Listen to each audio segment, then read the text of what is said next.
حضرت ام سلمہ رضی اللہ تعالیٰ عنہا اور عبداللہ بن زید المازنی رضی اللہ تعالیٰ عنہما حدیث کے راوی ہیں کہ رسول اللہ صلی اللہ تعالیٰ علیہ وآلہ وسلم نے ارشاد فرمایا، ما بین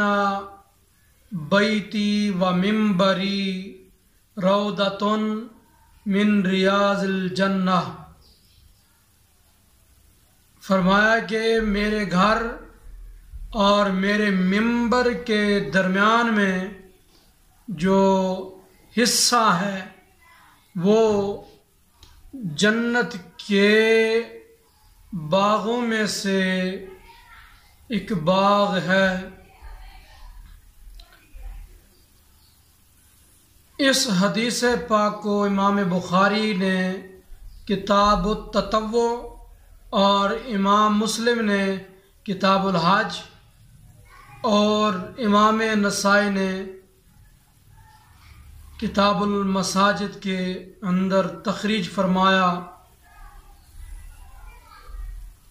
اس حدیث پاک کی شرح کرتے ہوئے امام جلال الدین سیوطی رحمہ اللہ تعالی نے سنن نسائی کے شرح میں لکھا کہ قیلہ ہوا علی ظاہرہ، کہ بعض محدثین کرام نے فرمایا یہ حدیث پاک اپنے ظاہر پر محمول ہے کہ